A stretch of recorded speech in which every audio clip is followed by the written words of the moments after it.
Great, welcome. Thank you all for being here with us today in the Melbourne Asia Review's Edition 18 webinar.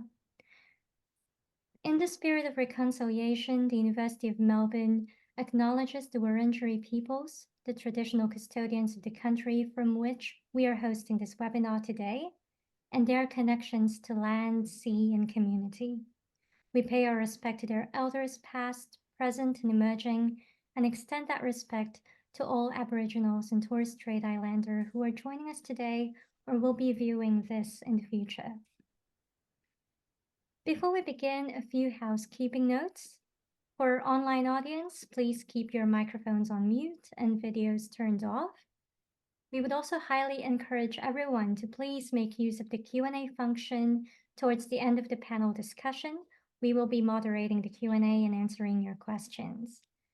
And lastly, auto captioning is also provided by Zoom, so if anyone needs it, you can turn on that function. Now that that is out of the way, I would like to introduce myself. My name is Annelise Marie Arese. I am from the Asia Institute at the University of Melbourne. The Asia Institute publishes a quarterly journal called the Melbourne Asia Review, and edition 18, which will be published next week, is such a special edition because we have partnered with the Blue Security Program in its curation and publication. So we are joined today by one of the contributing editors, Beck Strading, the director of La Trobe Asia and a professor of international relations at La Trobe University, and who will be the chair of our wonderful panel.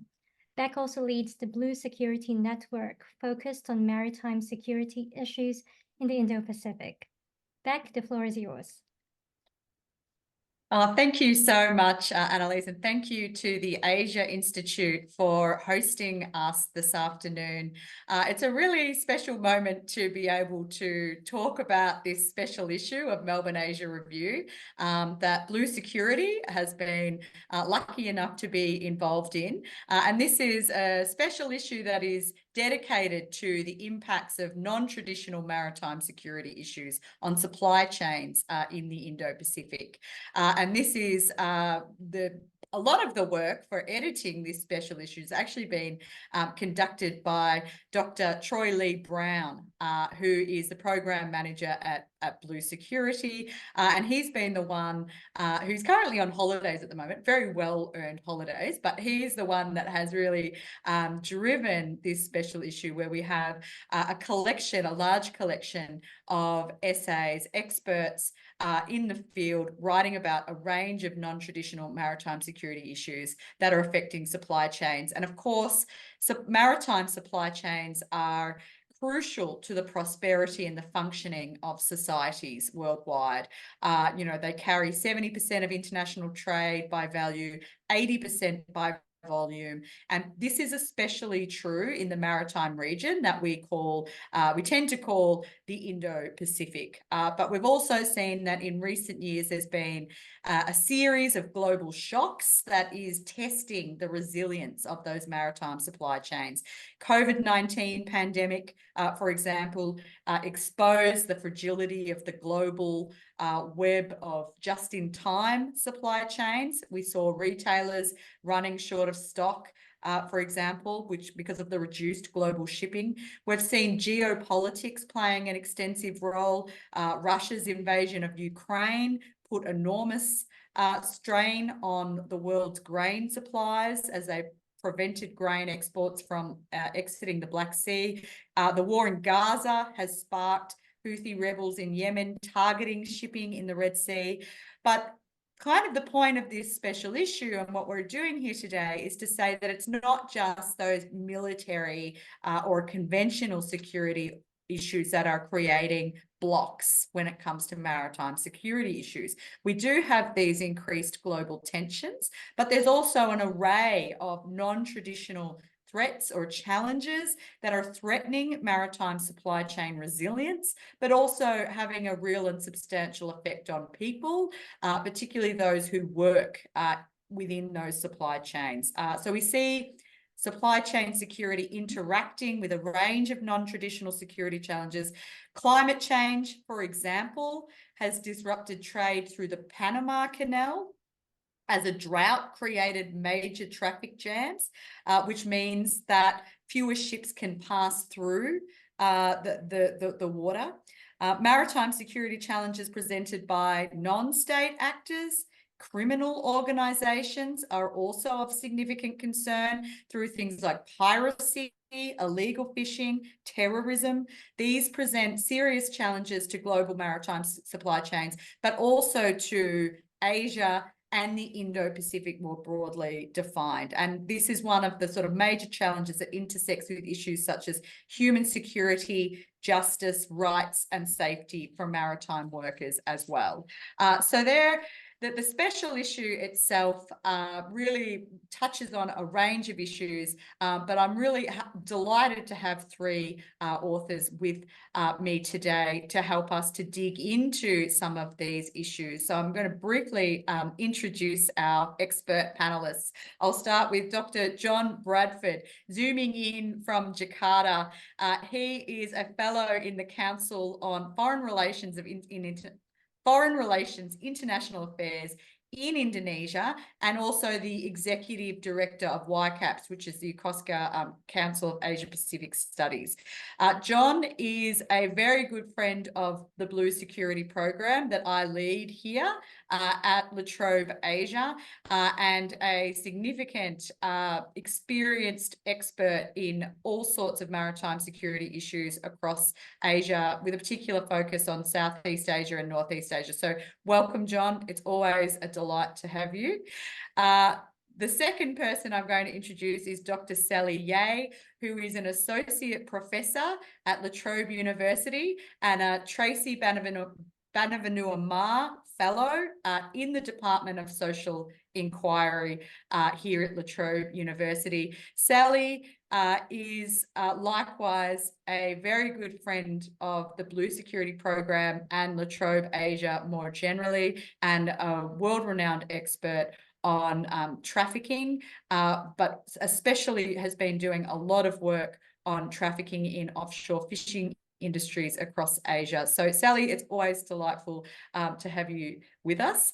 And last but certainly not least is Andreas Aditya Salim, who is the Senior Advisor for the Maritime Security Program in the Indonesia Ocean Justice Initiative, and one of the co-founders of that important initiative. And zooming in also from Indonesia, just not far away from John, actually. So welcome, Andreas. I mean, I actually would like to start with you, if I can, because I know that you've got some slides that you've prepared. But your paper is really talking about fishing and considers the sustainability of fish stocks as a supply chain issue, but also as a security issue more broadly. So just to start us off with the conversation, I mean, how does the issue of sustainability, particularly sort of in the case of fishing, apply or link with the concept of supply chains? Professor Beck, thank you, and allow me to share my slides. I'm gonna try really hard to be really quick on this. I hope you can see my slide. So why fish, and how does it link with the security? Of course, when we talk about the supply chain conceptually, I mean, like, it's a series of interdependent steps of activities or processes. And when we put it into the context of fisheries, let's make it simple. It's a series of interdependent regulated steps to bring the fish to the plate of the customers, like that. So, and the sustainability of fish is basically just efforts to save the fish from the extinction, which of course, will save people from the economic collapse and social disruption. Like, this is the very simple illustration of the fisheries supply chain. Fish at the sea caught by fishermen and then processed or sell directly to the consumers. What makes me really concerned about this issue, particularly in the Indo-Pacific, is actually this kind of figure. When we talk about the Indo-Pacific, it really depends on which document you refer to. But generally, this region we are talking about 5.9 billion people, or 60 to 65% of the world global population. And going deeper into the fisheries sector, this is the data from the Food and Agriculture Organization. So if we look on the data of the production from marine water captures, I put it in the red box there. You can see that the Indian Ocean total and the Pacific Ocean total, and the way FAO put Pacific Ocean is Southeast Asia region is included in the Pacific according to the FAO. You can see the total there. They produce 58.02 million tons of fish, while the global production is about 78.8.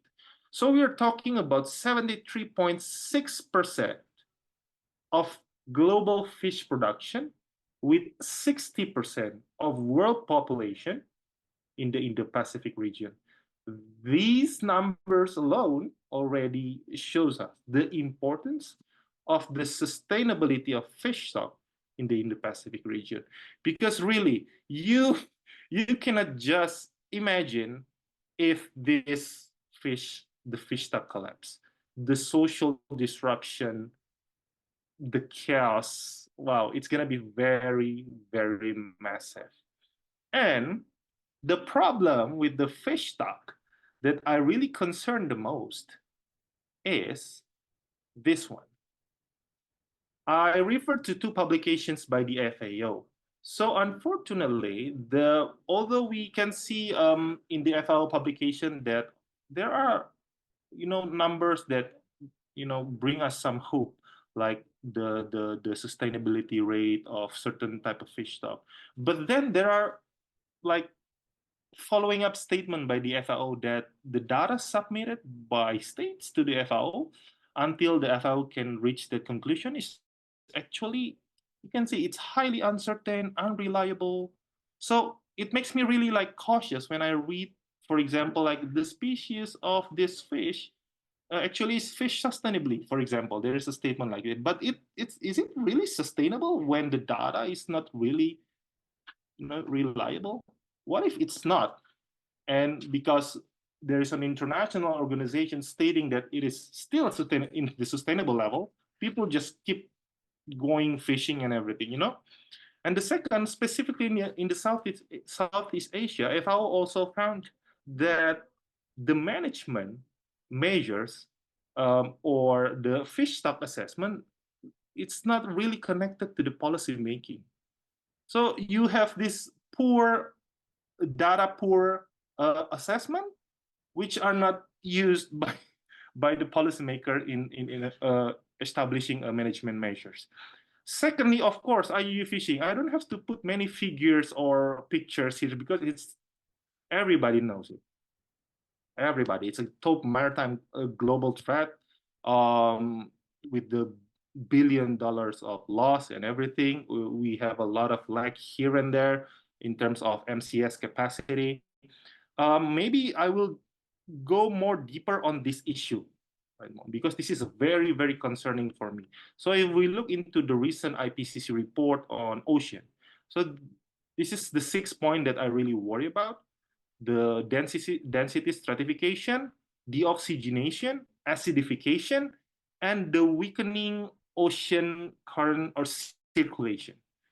Because it's going to be very, very, devastating impacts to the region. And as we know, in the Indo-Pacific, the coastal population is big, small-scale fisheries is massive.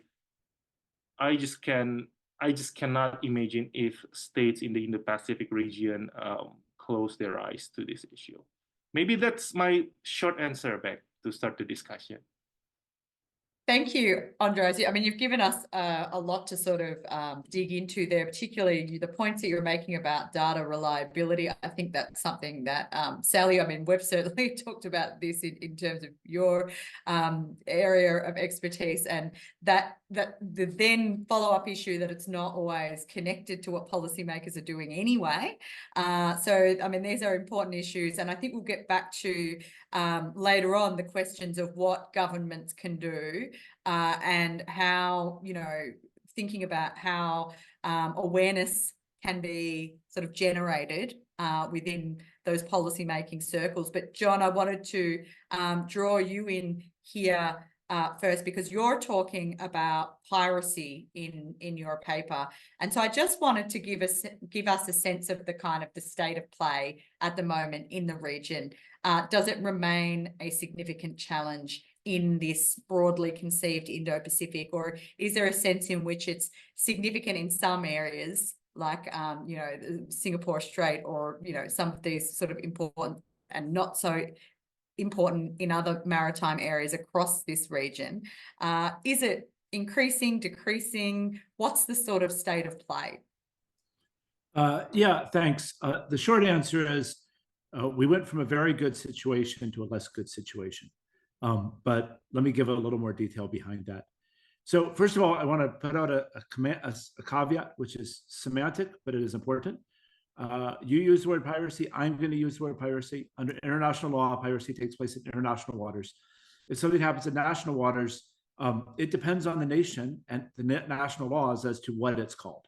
And so, I'm going to talk about piracy, including to include crimes which happen in national waters. And depending on the nation, depending on those laws, those might be robbery, they might be larceny, they might be piracy, they might be something entirely different. But let's kind of move on from that and really talk about your real question. So if you go back about 25 years, the piracy situation in Southeast Asia, well, let's start there. Let's start with 10 years ago. And I will say that 10 years ago, piracy was probably at its global low of all time. At least it's all time since we sort of tracked these numbers and paid attention in the sort of post World War II era. Before that, it was not so great, although by historical standards, also probably not so bad. Just after the Asian financial crisis in 1998 and various other things that happened in that period, piracy numbers, rates of attacks crept up across Southeast Asia and the Bay of Bengal, especially around the Strait of Malacca and the Strait of Singapore. Those attacks were of all sorts. They included sort of sneak thieves coming on board and grabbing what they could find. They involved people coming on board with weapons and basically mugging the crew. Hey, give me your wallet, give me your VCR, give me your video TV, I'm going to leave. But they also included the hijackings of entire ship, cargo theft, removing of all of the cargo and selling it. And the international community came together, and I think equally important, the nations undertook internal reforms and really kind of cleaned that situation up from around 2004 to 2006. And it got much, much better. And by 2010, it reached an all-time low. Now, across the Indo-Pacific, over in the western side of the Indian Ocean, is when we're all here about the piracy that we've heard about based out of the failed state of Somalia. And so that was really bad, like 2009 to 2012, major hijackings, major destruction, very, very dangerous. But in 2012, the international community, and more importantly, the restoration of governance ashore in Somalia reversed that course. And so after all of those attacks that we saw 2009 to 2012, 2013 to 2023, there was only 2 hijackings of ships in those waters. So that's why I kind of say things were, especially in the Indo-Pacific, were pretty good in the 20-teens. If there was a global hotspot at that period, it would have been the Gulf of Guinea. But in the last year or two, we've seen a slight uptick. And I think my point would be that that is concerning. It's nowhere near as bad as it was 10 or 15 years ago. And from a global, a long view of history, things are still very good. But the trends over the last 2 years are negative. So in December, a ship was hijacked in Somalia, clearly taking advantage of the governance gaps being created by the conflict in the Red Sea involving the Houthis and their attacks on shipping. And since about 2022, we've had a rise of attacks in the southern side of the Strait of Singapore. Depends how you count it. there's a data issue that's similar to the one that Andreas already talked about, but one of the authoritative sources kind of muddles it down to a 23% increase in the number of attacks. I use that number to illustrate rather than to say there is a 20% increase. But we were down to about 30 incidents a year in that part of the Strait of Singapore, and now we're up in the 50s every year.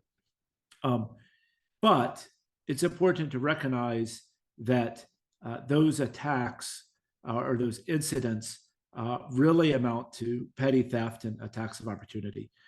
People sneak on board and they look for loose valuables and spare parts for engines, which isn't good, but that's totally different from hijack for ransom of crew members, stealing ships, turning them into ghost ships, stealing all the cargo on board. The trend is negative, but it's negative from a very good place. So if I could just follow up with you, John, just thinking about the drivers of this sort of negative trend or enablers, because, you really traced a sort of historical trajectory. There's obviously lessons for governments from the times where they have been able to reduce the incidence of piracy, armed robbery, as you point out, other things going on in both national and international waters. But so in terms of the driving factors, do we have a sense of what the sort of contemporary drivers are enablers are, and these sorts of how they're a sort of central challenge for governments and the international community and even corporations who might be facing this issue? So piracy emerges when there's poor maritime governance in a space. And that governance is a chain of information. It's whether or not the governance authority, which is typically the coastal state, but other organizations have some roles, lacks information, lacks laws, lacks the assets to do the enforcement, lacks the capacity to do prosecution. That's not all the steps, but those are probably the most important steps. And then, generally speaking, if those things are weak, there are humans that will either be immoral enough or desperate enough that they will commit the crimes and take the risks, right? In the paper, I talk about how over the last 20 years, all of those governance steps have improved. They've improved because states have taken the problem more seriously. It's raised in their priorities. They've put more resources into it. Also, a lot of things like information technology have become cheaper and more available. So that's all these things add up to why there's a good news story. I think if you look at the two regions that I kind of highlighted as emerging, as possibly reemerging hotspots, or not quite warm spots where there are some things going on now. I think I already mentioned that around Somalia, it's the general insecurity caused by the maritime warfare that's taking place between the Houthis and the international community. And in the Strait of Malacca, the Strait of Singapore, the general assessment that I don't disagree with is that a lack of the financial hardship during the COVID pandemic forced more people to, nudged people towards criminality and reduced governance capacity of the government. Personally, I think that's probably a bit oversimplifying. I mean, unemployment wasn't that high in Bintan Island at the time. Of course, again, we have a statistics problem of how do you count unemployment, especially in Indonesia, where so many people are informally employed in the first place. I think that's generally correct, but I think there's probably more to the story. And then I think the final thing I'd point out is in terms of general trends, the overall ecosystem of governance has been on the state side for the last 20 years, states raising capacity. And that's why we've been able to dampen out piracy, and we've been able to move on to other issues that were, IU fishing and slavery at sea have been issues for a long time. Part of the reason we're talking about them now is because we can get to them and we have more information about them. But there are a couple of things, and this is the kind of final point I'd make, is The information technology that became cheap for states is now cheap enough for the pirates to use. I've talked to pirates who use maritime domain awareness data on their handphones, on their iPhones, in order to plan attacks and conduct attacks. Cyber issues are becoming more of an issue. More and more people get capabilities, and shipping companies become more vulnerable to cyber attacks. And then finally, a lot of times when there's governance gaps, it's because it's a transnational issue. Because even if two states get it right, if they don't get it right in the same way, then there's a governance gap that criminals can exploit.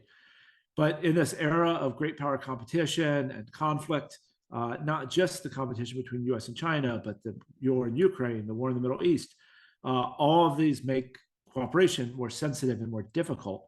And that's creating small gaps that the pirates can wedge into and take advantage of. So it's dynamic and it's changing. And I think it's not changing for the better, which is why we're starting to see a rise. And I think, John, some of the diagnosis of the reasons why there is this sort of uptick might also be relevant to slavery at sea, which you mentioned. So, Sally, I wanted to ask you to give a kind of similar state of play around trafficking in the offshore fishing sector. Again, recognizing issues with data reliability. I mean, I think this, as I mentioned before, is a significant issue when we ask about the extent of a problem. But can you give us a sense of its prevalence in Southeast Asia in particular, but in the broader Indo-Pacific, especially when we compare the issue with other regions? I'll just, Sally, you're on mute. Sorry. It's a late evening here. Yeah, look, I think I started working on this issue of trafficking and forced labour of migrant fishers in around 2010. And so for me, it doesn't seem to have increased exponentially post-COVID. So I would say that it's an ongoing issue. It is, as you say, really difficult to get reliable data on the extent. But I guess over time for me, I haven't really seen any significant declines in the prevalence. So, so we're talking about now really 14 years that I've been working on this issue on and off. And so I guess, it really echoes what Andreas and John are saying about a real disconnect between what's going on in the ground perhaps and policymakers and legislation and other interventions that could potentially address this issue. It's just been going on for too long. I do think, look, in terms of the extent, I would say that if we're thinking about the Indo-Pacific region, it probably is the region with the greatest concentration of forced labourers who are fishers. And that's, I guess, primarily because the major supply or labour source countries are all in Southeast Asia. And so we're talking particularly about Indonesia and the Philippines, which are the two largest supply countries for crew, along with, lesser numbers of a lot of local Fijian, for example, fishermen are also employed in the offshore fishing industry, a Vietnamese crew and Chinese crew. So you can see that already the concentration is really well within the Indo-Pacific region. And then the same really applies to the major fleet countries. So they're all within the Indo-Pacific region. So we know from past research that there are major issues with the Chinese, the South Korean and the Taiwanese fleets. and to a lesser extent, the Japanese fleets. So there really is a concentration in terms of the supply and the demand within this region. But that's not to say that other regions are not affected. And so one of the issues that has come to light for me just in the last couple of months really it takes us to Africa. And we're hearing increasingly numbers of stories of fishing crew who desert their vessels in various jurisdictions in Africa and coastal states, port states, and of an increasing number of bodies that are being buried of fishermen who've died under suspicious circumstances in these jurisdictions.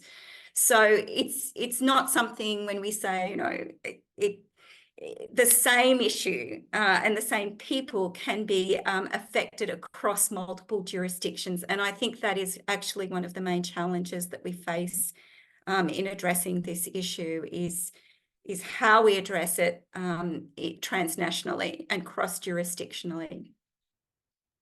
So if I can just follow up on that, I mean, John provided a kind of a list of things that are challenging in terms of addressing trafficking, one of which is the transnational point that you just made. And we've written on that before, the kind of the international cooperation issues, but also the justice system, being able to actually, states being able to respond to crime. What would you see as being the major problems or factors that prevent the reduction of the incidence of trafficking across this region? And the other question I had is part of this about the character of supply chains themselves? I mean, when we're talking about fishing, we have like transshipment, and there's sort of parts of the supply chain that might actually enable crimes like trafficking. Yeah, well, look, I'll take that second question, I guess, first. And definitely what happens at sea, whether it's in international waters or whether it's in exclusive economic zones or territorial waters, is not always clear. And, the waters are very murky because there is really high prevalence in the usage of reefers or refrigerated vessels that transport catch from the fishing vessels back to the shore. And so that really, for me, presents two major problems. The first one is that it's very difficult then to, I guess, inspect and monitor conditions on fishing vessels because they're often, out in sea for many, many months and sometimes years without needing to come into port. And so, that's a real problem. And of course, the transshipment at sea enables that to happen.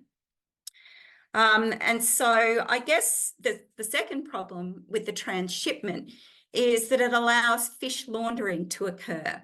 And so when we're thinking about consumers and corporations and ways in which there can be greater supply chain transparency within this industry, it's very, very difficult because the reefers mix up legal fish with illegal fish. They mix up fish that's been caught on vessels by forced and trafficked fishers with fish on vessels that has not been subject to those kinds of conditions. So, for all of the best efforts of many transnational seafood companies to gain greater transparency in their supply chains, the buck stops at sea, and it stops with that transshipment process. So that would be my short answer to that. I think in terms, I've already mentioned the issues with cross-jurisdictional investigations and prosecutions. That's something that requires interstate cooperation and management. whether it's through bilateral agreements or multilateral arrangements under, for example, ASEAN. But look, the other issue, I think, when we talk about justice, it's not just criminal justice, it's also justice for the fishermen themselves. So we're talking about remedial justice and civil justice and remedy. And for me, that's really an under-discussed area in terms of addressing this problem, because we do know that fishermen are vulnerable to being recruited under equally or even worse conditions and precarious contracts, precisely because their labour is exploited on the vessels without adequate remedy to build their resilience in the longer term. So I think when we think about, what are some of the potential solutions, yes, criminal justice is one major concern, but also I think a big concern is how we can elevate and provide more capacity to address the issue of civil remedy and justice in terms of what the fishermen might actually need themselves. Thank you, Sally. And Andreas, I'm going to bring it back to you because I suspect that you might share some of Sally's ideas there about justice being more than just the legal system, but having a much more holistic sense of justice and what victims might need beyond prosecution. But I'll let you speak to that, because I wanted to ask you about the Indonesia Ocean Justice Initiative. And this is something that you have co-founded. And I was wondering whether you could tell us a little bit more about the aims and activities of this and the ways in which you see justice as being linked to maritime supply chains. I mean, we have already sort of seen that, but it's interesting to have you here because we're very happy that you are working with us in this Blue Security program as well, because you're a civil society organization focused on, creating policy change in the area of oceans and justice. So tell us about your work. Thank you, Professor Beck. So yeah, if we go back to the theory of justice, environmental justice, of course, we are all familiar with the four concepts of justice, right? The distributive justice, procedural justice, the corrective justice, and the social justice. So I think that's the value that we hold on tight in our work. Our aim is simple, actually. We want to bring those concepts into reality, because as like Sally already explained, when we talk about trafficking in person, all you can hear anywhere, New York Times with the work of Jan Urbina, any story about trafficking in the fisheries sector, there must be Indonesian there. So and I personally deal a lot with the human trafficking, because before Indonesia Ocean Justice Initiative, I was the legal counsel for the Indonesian Presidential Task Force to combat illegal fishing.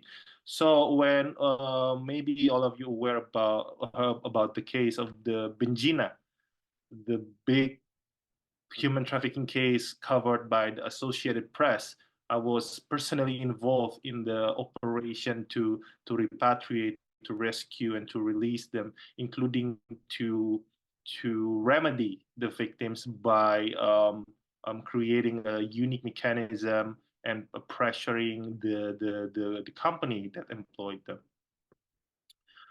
So that value that we bring it to the civil society as of now, because as Sally said, there is no really a big change about, I think, all of the problems, be it IUU fishing, be it human trafficking, be it pollution, be it whatever it is. So our work, like for example, basically Indonesia Ocean Justice Initiative, we have two big work. The first one is maritime security. So we often work with enforcement agencies, giving them analysis of the particular threat in the region, in the Indonesian water mostly, And the second one is dealing more of the management of the ocean. So we talk about the fisheries, blue carbon, protection of the coastal in the small islands, for example. Yeah, so we are we are a very new organization established back in 2020, and then we all have COVID. So basically, in the first 2 years of Indonesia Ocean Justice Initiative, we're just sitting back home. But yeah, well, effective. So it's like 2 years of active now.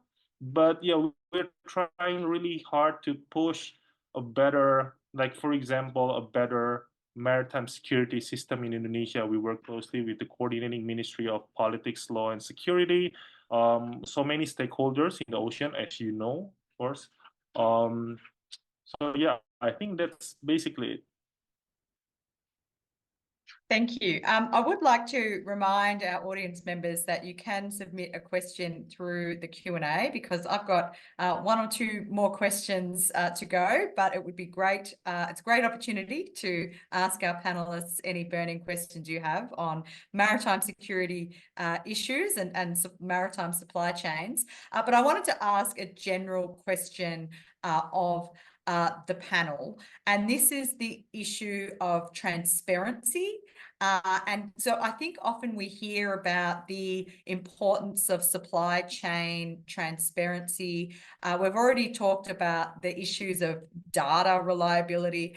I mean, is sort of knowing much more about what happens at sea going to help deal with these issues, particularly as there's also this narrative about, you know, having more transparent oceans? Or is it the case that sometimes the data itself doesn't help us if it's not also associated with other changes in terms of whether it's plugging governance gaps, whether it's, you know, increasing international cooperation, or whether it's thinking about, you know, justice in a more human rights centered way?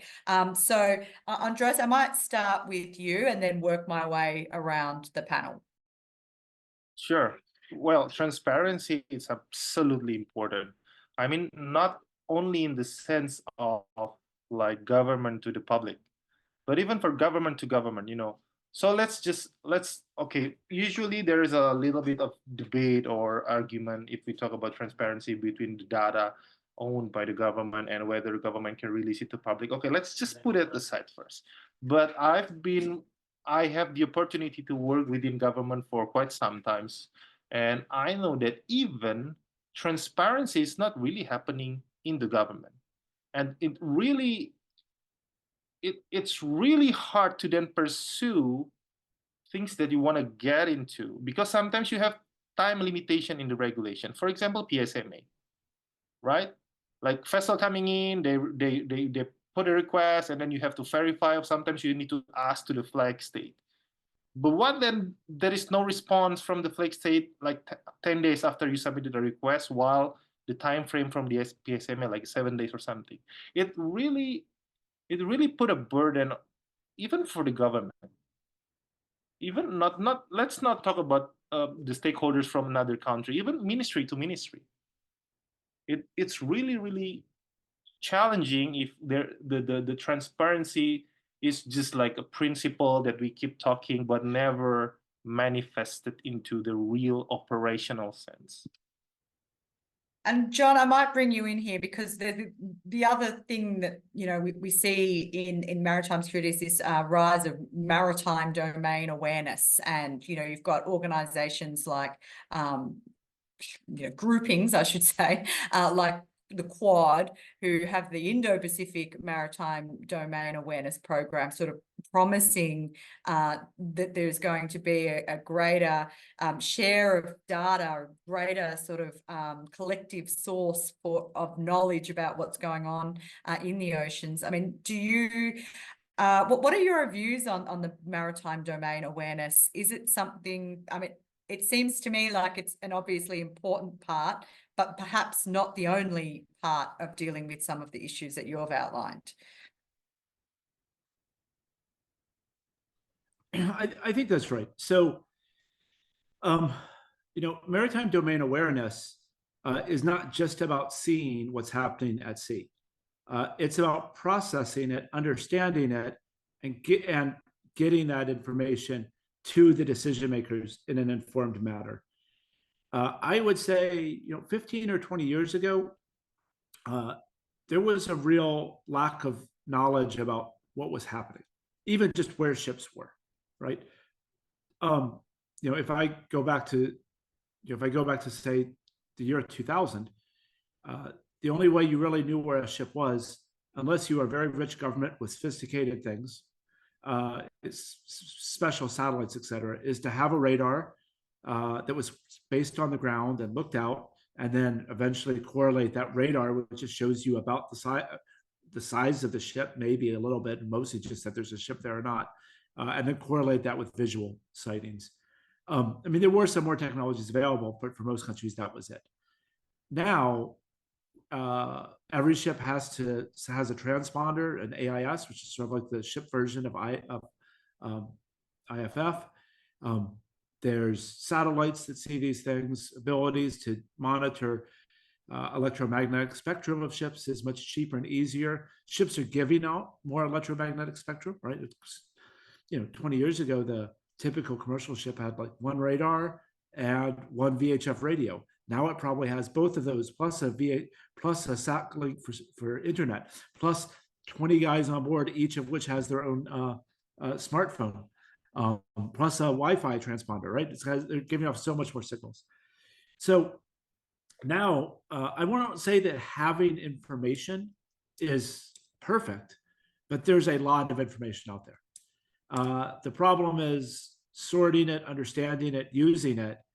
That's harder. And then even harder, and this is not about technology, this is about human systems, is figuring out what's important, what's not important, what needs to be briefed, what needs to be sent up to decision makers. And that's probably the weakest point right now. The weakest point is probably those organizational systems among people to get things together and make good decisions. So the final point there is, as you said, MDA has become the hot topic and everybody wants to talk about it. But they're not really addressing it in the right way, because it's not about giving more dots to the operators. It's not like giving more information. It's about sorting and transmitting the information, making decisions. And then I would say, secondly, it's not the only problem. And it seems like governments and academics and researchers and grad students and everyone are globbing onto that. And it's good, but it's also sort of the flavor of the month. And I think there's other things that are more ripe for innovation. So I might ask you a bit later about what those other areas are. And I know that you do a lot of work in innovation in maritime security, particularly through YCAPS and through your Genie project. But Sally, I wanted to ask you the same question. I mean, transparency can sometimes sound like a bit of a silver bullet in dealing with some of these issues, but what's your view?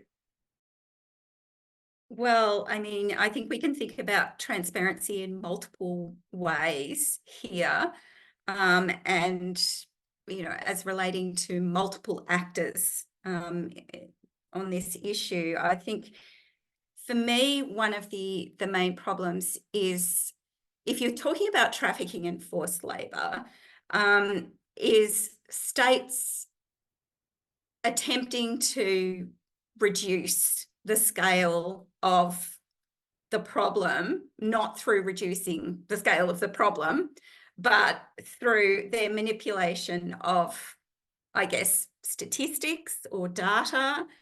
And so the real issue for me then is understanding what the different interests of different states are in not being transparent on this issue. And I think we really need a lot more research addressing that question. So, and I've written about this in relation to Singapore, which is a port state, and the Singapore government's deliberate offshoring of victims of trafficking and forced labour in the fisheries sector, so that they don't have to deal with this issue, right? And so then it gets rebounded onto the sending states like Indonesia and the Philippines, which have the least capacity actually to deal with this comprehensively. So to me, when we talk about transparency, that is the question that I would ask of governments. If we're talking about transparency in terms of supply chains and knowing where the fish is going, and what goes on in vessels, I think, you know, one of the problems with the way that the anti-trafficking discourse has evolved in wealthy developed states over the past few years is that we have these requirements for reporting, and requirements for transparency and for, you know, demonstrating that there is no slavery in supply chains. Now, there's a lower limit to the profits that organisations are required to have in order to be subject to that reporting process. And so what that means is that a whole bunch of small fleets, small operators, subcontractors do not have to do this mandatory reporting because they're not big enough.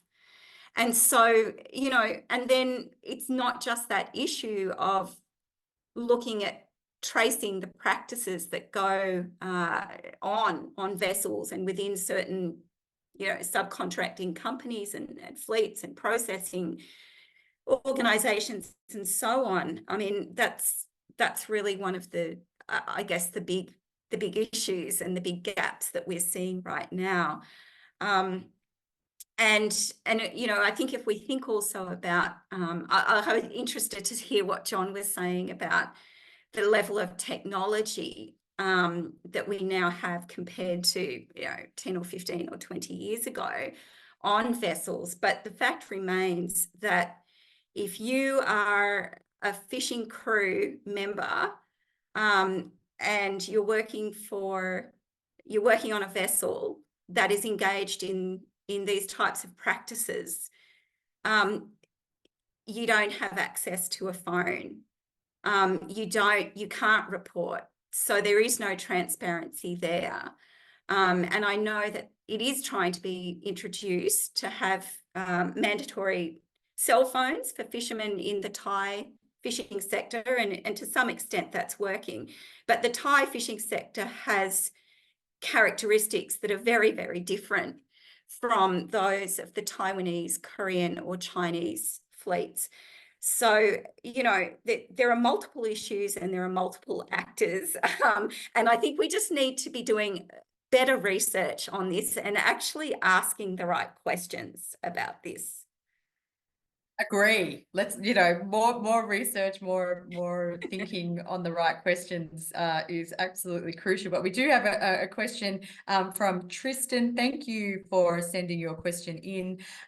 He is a student at the University of Melbourne, as well as an intern at YCAPS, John, at your organisation, and he would like to ask about the role of ASEAN. I think this is a great question. Sally, you mentioned ASEAN as a kind of coordinate, you know, a body that could coordinate some of the international cooperation, regional cooperation. But what role has ASEAN played in combating IUU fishing, piracy, also addressing trafficking issues at sea, and whether ASEAN can play a role in coordinating gaps in regulatory schemes. There is also a second part of this question about what role Australia has played. Sally, you might like to talk about this. You were saying before that a National Anti-Slavery Commissioner has just been appointed in Australia. John and Andreas, you're also welcome to step in if you've got ideas about Australia's role in addressing these issues. We only have 6 minutes to go, so if I give you each 2 minutes, that'll be the end of our session. So Sally, I might stay with you for that one. Okay, well, perhaps I'll just really quickly address the what role Australia has in this. I mean, I did, you know, quickly scan the audience members. There's no one from any of the organisations that are claiming to work on anti-slavery in Australia. And of course, with resonance to the broader region, at this webinar, for example, right? So, you know, already we have, I really believe that there is a lack, a disconnect between people working on the ground looking at these issues and organisations, particularly non-government organisations. I'm not talking about Indonesia, Andreas, I'm talking about in Australia, that are engaged in advocacy. It's a very different level, and there's a very different dialogue and discussion going on. And as I said, in the Australian context, a lot of it is about supply chains and supply chain transparency and reporting. And so, you know, I think Australia does have, or could have, a much more significant and wider role in this issue, because obviously Australia is a destination country, so we need to know what is going on in source and transit countries, and in our maritime spaces. And there is, again, this suggestion, or not suggestion, I guess, just this presumption that when we talk about human trafficking and forced labour in Australia, we're only talking about what's happening on land. And so, you know, there's a bigger mission there. So I'll leave it at that. Yeah, thank you, Sally. Andreas. Okay, so I think ASEAN at the moment is not the best place if you want to discuss about security or cooperation, international cooperation in law enforcement. But of course, tackling this issue, we don't have to always talk about enforcement, because you can sometimes solve a problem with a more facilitative approach, if you got what I mean. So we can use ASEAN in that sense. But I do believe that in terms of enforcement, technical capacity and capability, and I highlight this in my writing that I submitted to Melbourne Asia Review. If you can see my screen point number 5. So I think the states, for example, in the Southeast Asia, in tackling trafficking or any other maritime crimes, you can try to upgrade the ASEAN APOL, for example. I personally have the experience receiving assistance from the Interpol, and their capacity is just amazing. And they have office in Singapore. I mean, if member states in this region utilize the Interpol, you improve the ASEAN APOL. It's really helpful in terms of enforcement, and you just need to try to engage with them, and it's amazing. That's all I can say. Okay, thank you. And last but not least, John, I'm sorry I didn't get to the question about innovations, but to the question of ASEAN as an actor, final thoughts are with you.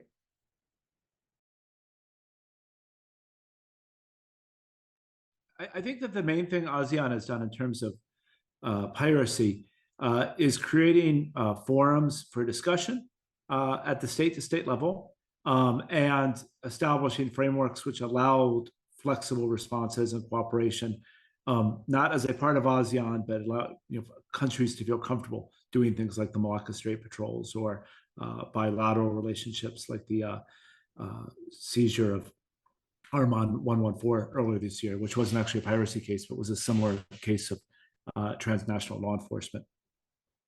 I think we're the biggest gap.